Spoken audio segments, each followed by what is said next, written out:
Life isn't against you, it's constantly moving, shifting, reordering itself, and sometimes that feels like chaos. You know this already, because when things fall apart, when your plans collapse, when the ground under your feet shakes, it feels as though the world itself is punishing you. But here's the truth: chaos is not the enemy. Chaos is the condition for transformation. It is the place where new order can emerge. If everything stayed stable, if nothing disrupted your routines, you would never grow. You would remain stuck in the familiar, comfortable, predictable patterns of yesterday, and while that feels safe, it is also a slow form of decay. When life unsettles you, it's not out of cruelty, it's because the order you've built has reached its limits. Imagine a tree planted in a small pot. For a while, it thrives. But eventually, the roots push against the boundaries. The soil dries up too quickly, the branches bend against the walls. The tree isn't dying because it's weak, it's being constrained by its environment. And so it must be replanted.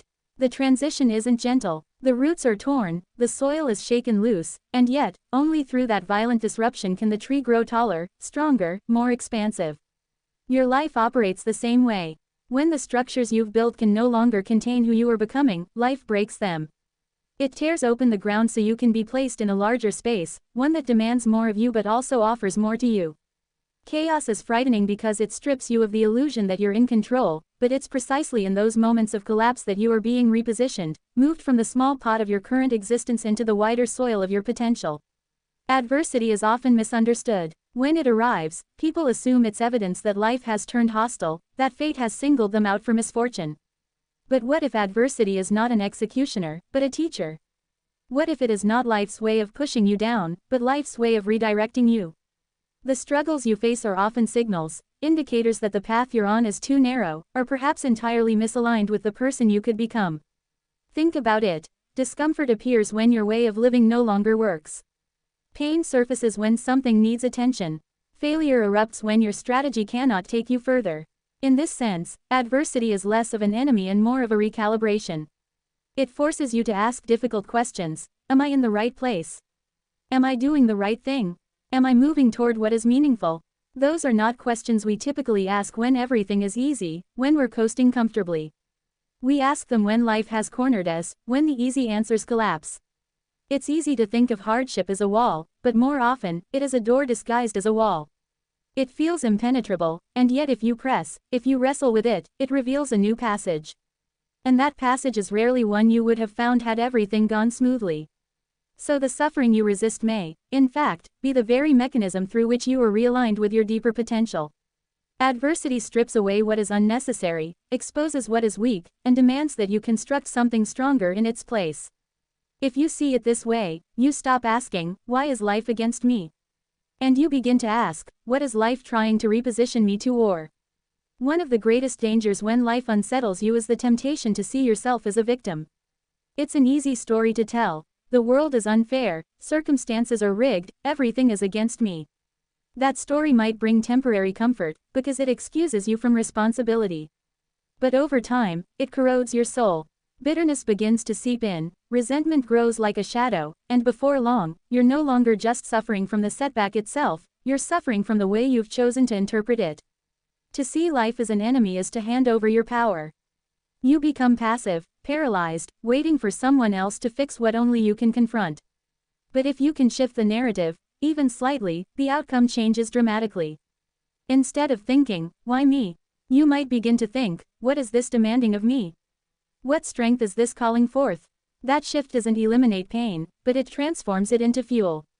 You begin to see that suffering is not a signal of your inadequacy, but an invitation to step into greater agency. The truth is, every person who has ever done something remarkable had moments when it seemed like life was stacked against them. What separated them from collapse was not luck, but perspective. They refused to settle into victimhood, because victimhood guarantees stagnation. If you believe the world is permanently against you, then what reason would you have to act, to strive, to take responsibility? None. And so the tragedy of victimhood is not just that it misrepresents reality, it traps you in a self-fulfilling cycle of despair. You are not powerless. The very act of interpreting adversity differently reclaims agency.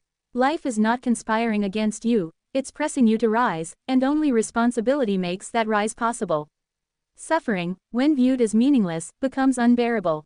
If you see your pain as nothing more than random cruelty, as evidence that existence itself is indifferent or hostile, then despair follows close behind. But suffering changes its nature when it is placed within a frame of meaning. The same hardship that once felt like a crushing weight can, in another light, become the very thing that strengthens you, that refines you, that propels you into a deeper, more purposeful life. Meaning does not erase pain, but it redeems it. This is why people who endure unimaginable trials can emerge not broken, but transformed. It isn't because the suffering was less intense for them, it's because they found a way to see it differently. They recognized that hardship could be integrated into a larger story, one where the difficulty wasn't just an obstacle but a turning point. Think of those who lose everything yet speak, years later, about how the loss redefined their character, sharpened their priorities, and made them capable of compassion or courage they never would have discovered otherwise. Their suffering wasn't wasted, because it became part of something meaningful. When life repositions you, it rarely does so gently. The process hurts, but if you can hold on to the belief that your suffering is not random, that it is shaping you for a purpose you may not yet understand, then you can endure.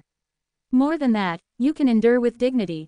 Without meaning, suffering crushes the spirit; with meaning, it refines it. The challenge is to choose the interpretation that breathes purpose into your pain rather than despair. That choice is what transforms suffering into strength, and setbacks into the groundwork of your future. Responsibility is the hinge on which repositioning turns. When life disrupts your plans, when it tears down the structures you thought were secure, you have two options: retreat into resentment, or step forward into responsibility. Responsibility is not simply about doing what is required in the practical sense, it is about choosing to cooperate with the very forces that are reshaping you. It is the act of saying, even though I did not choose this hardship, I will choose how I respond to it. And that choice, repeated over time, builds resilience, strength, and character. Growth never happens by accident. You cannot stumble into maturity or resilience; they are forged deliberately, through decisions made in the crucible of struggle. Responsibility demands that you stop waiting for life to become easier and start asking yourself who you need to become to endure what has been placed before you. That is a frightening realization, because it removes excuses. But it is also profoundly liberating, because it returns power to you. You are no longer merely reacting to events, you are actively shaping the meaning they will hold in your life. When life repositions you, it rarely feels like an upgrade. It feels like loss, like being stripped of what you once relied on. Responsibility is what prevents that loss from becoming permanent defeat. It insists that you build again, that you adapt, that you step into the discomfort willingly rather than begrudgingly. And the remarkable thing is this: once you accept responsibility, the very weight that once threatened to crush you becomes the weight that strengthens you. You carry it, and in carrying it, you become capable of far more than you imagined. This is how suffering is transmuted into growth, through the discipline of responsibility. Every meaningful story follows the same pattern. The hero begins in comfort, is thrown into chaos, suffers loss, and only through that suffering discovers a new strength, a deeper truth, a higher purpose. You cannot name a story worth telling that doesn't follow this path. And the reason is simple: it mirrors life itself. If there were no storms, there would be no growth. If there were no trials, there would be no transformation. The very things we wish to avoid, failure, pain, disorientation, are the things that make us into someone new. When life repositions you, it is writing you into that story. It is placing you on the path of the hero, whether you asked for it or not. And though you may resist, though you may long for the comfort of what was, the truth is that staying the same is not an option. You are being called into a larger narrative, one that demands courage. The setback, the heartbreak, the collapse, it is the beginning of your transformation, not the end of your life. Think of those moments in your own journey where everything seemed lost, and yet, looking back, you can see they were turning points. You were reshaped by them. You learned. You grew. Without them, you would not be who you are now. That pattern is not an accident, it is the structure of human existence. The storm clears the ground, the fire purifies the metal, the fall awakens the will to rise. So when you feel life has turned against you, remember, it may not be opposition, it may be initiation. The difficulty is not a sign that you are broken, it is a sign that you are being invited into the next chapter of your story, the one where you emerge stronger, wiser, and transformed.